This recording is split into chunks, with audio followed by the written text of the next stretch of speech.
MPPSC वर्ष 2024 की परीक्षा में हर्षिता दवे ने फीमेल श्रेणी में टॉप किया।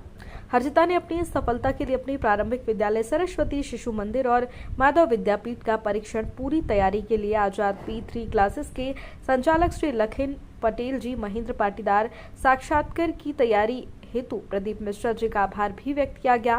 वहीं हर्षिता ने बताया कि उनकी सबसे बड़ी प्रेरणा मेरे माता पिता हैं। हर्षिता दवे के बड़े भाई जी न्यूज नेशनल में एंकर हैं। हर्षिता प्रारंभ में इंटरनेशनल डिबेटर भी रही है। हर्षिता ने बताया कि मेरी मां सुनीता दवे दिल्ली इंटरनेशनल में हिंदी की अध्यापिका भी हैं। वहीं उनके पिताजी डॉक्टर विकास दवे भी साहित्य अकादमी के निदेशक हैं। आइए जानते हैं क्या कुछ कहा हर्षिता दवे ने इस खास रिपोर्ट में।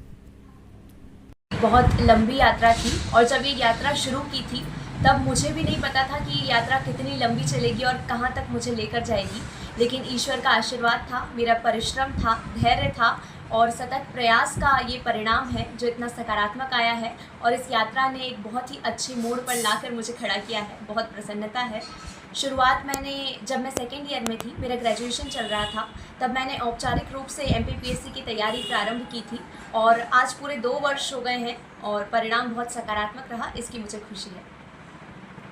आज के टाइम को देखते हुए जी, आप भी देख रहे हैं किस तरह से भ्रष्टाचार फैला हुआ है, जी, तो आप इसमें आके कैसे लोगों का सहयोग करेंगे? जी, मैं हमेशा कहती हूँ कि डेप्यूटी कलेक्टर बनना लक्ष्य नहीं है, लक्ष्य है समाज के विकास में अपनी भूमिका निभाना। जिस पद के लिए मुझे चुना गया है वो बहुत बड़ी जिम्मेदारी है और मेरा पूरा प्रयास रहेगा कि मैं जवाबदेहिता, उत्तरदायित्व और पारदर्शिता को बढ़ावा दूं, लोगों की समस्याओं को समझ सकूं और जिस पद के लिए मेरा चयन किया गया है उसके उद्देश्यों पर, उसकी भूमिका पर खरी उतर सकूं। मैं पूरा प्रयास करूंगी कि योजनाओं का क्रियान्वयन बेहतर ढंग से हो और समावेशी विकास सुनिश्चित हो। जो योजनाएं हैं उनका लाभ लाभार्थी को पहुंचे, अंतिम पंक्ति के अंतिम व्यक्ति तक पहुंचे। ये मेरे अभी आप इस पड़ाव तक आए हैं, इसमें कहीं ना कहीं कोई कठिनाई का सामना भी करना पड़ा हो? जी, जैसा मैंने बताया कि एमपीपीएससी की यात्रा बहुत लंबी होती है और मैं कहती हूँ कि ये लहरों की तरह होती है। कभी बहुत ऊंचाइयाँ हैं तो कभी बहुत गहराइयाँ भी हैं। तो ऊंचाई निश्चित तौर पर आज देखने को मिली है, लेकिन गहराइयाँ भी आई थी। कई बार ऐसा लगा कि शायद बहुत कठिन होगी ये यात्रा।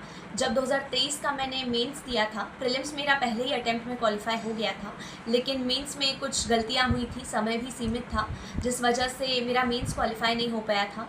तब मुझे थोड़ा सा डिमोटिवेशन आया था, लेकिन मेरे परिवार का बहुत मुझे साथ मिला। मेरे भैया ने मुझे बहुत मोटिवेट किया और भैया को विश्वास था कि एक दिन मैं डेप्यूटी कलेक्टर ज़रूर बनूंगी और उसी विश्वास का ये परिणाम है। तो संघर्ष थे, लेकिन उन पर स्थिरता बहुत ज़रूरी है, धैर्य और पेशेंस बहुत ज़रूरी है। आपके इस पूरे स्कूल के एजुकेशन के पूरे उसमें किसका ज़्यादातर सहयोग रहा आपके साथ? जी, जैसा मैंने बताया मेरे परिवार का बहुत सहयोग रहा। मेरी मम्मी हिंदी की शिक्षिका हैं, जिसकी वजह से हिंदी पर मेरी पकड़ बहुत मजबूत थी और चाहे कोई भी पेपर हो, हिंदी पर पकड़ होना, जिस भी भाषा का चयन करें उस पर पकड़ होना बहुत ज़रूरी है। पेपर 5 तो पूरा हिंदी का होता है और इसीलिए जब मैंने आखिरी टेस्ट जो दिया था उसमें मुझे 200 में से 169 मार्क्स आए, जो बहुत अच्छे मार्क्स माने जाते हैं पीएससी के लिहाज से। तो हिंदी पर पकड़ मम्मी की वजह से मजबूत हुई बचपन से। पापा साहित्यकार हैं तो साहित्यिक पकड़ बहुत मजबूत हुई। जो निबंध की आवश्यकता है, विचारों का प्रवाह, मौलिकता, रचनात्मकता, शब्द चयन, इस पर मैंने बहुत ध्यान दिया, जो पापा का सकारात्मक सहयोग रहा। साथ ही मैं स्वयं डिबेटर हूँ। बचपन से मैंने लगभग 50 से 100 डिबेट कॉम्पिटिशन्स में पुरस्कार प्राप्त किए हैं, तो उसकी वजह से मुझ में आत्मविश्वास था, वक्तृत्व कला थी, जिसका मुझे लाभ मिला इंटरव्यू के दौरान। प्रेजेंटेशन बहुत मायने रखता है, तो वो मुझे उसका लाभ मिला। आज के युवा पीढ़ी को क्या आप संदेश देना चाहेंगे? जी, मैं बस यही कहूँगी कि भटकाव बहुत है और आसमान इतना ऊंचा है कि अगर आप भटकेंगे तो कभी पंख नहीं फैला पाएंगे। आप एक लक्ष्य निर्धारित कीजिए अर्जुन की तरह और उसी लक्ष्य पर बस डटे रहिए। एक न एक दिन आपको सफलता ज़रूर मिलेगी और ये केवल जीवन का एक भाग है। अगर आप प्रतियोगी परीक्षा की तैयारी कर रहे हैं तो आपका पूरा जीवन नहीं है, केवल एक भाग है और ये पूरा जीवन नहीं है। इसलिए कोशिश करते रहिए कि आपके पास एक और कौशल हो। कौशल विकास पर ध्यान दीजिए ताकि कभी भी आपके सामने ये प्रश्न खड़ा ना हो कि ये नहीं तो क्या। आपके पास हमेशा एक दूसरा विकल्प तैयार हो और आप जीवन में बेहतर कर सकें। अभी के समय में कुछ लड़कियां लफ्ज़ियात की ओर बढ़ रही हैं, कुछ नशे की ओर बढ़ रही हैं, इनके लिए आप क्या कहना चाहेंगे? मैं यही कहूँगी कि हमारे समाज को एक सकारात्मक दिशा देने की आवश्यकता है। भटकाव है, नशे की समस्या बढ़ती जा रही है, लव जिहाद की समस्या बहुत गंभीर होती जा रही है। मैं इंदौर से हूँ और इंदौर में इस तरह के कई सारे मामले सामने आए हैं।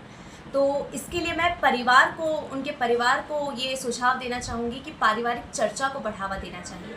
मेरे परिवार में मैंने हमेशा से इस तरह के मुद्दों पर चर्चा की है और यदि आप जागरूक होंगे तो कोई भी आपको भटका नहीं सकेगा, चाहे किसी भी प्रकार की संगति हो। आप नशे की समस्या से हमेशा दूर रहेंगे।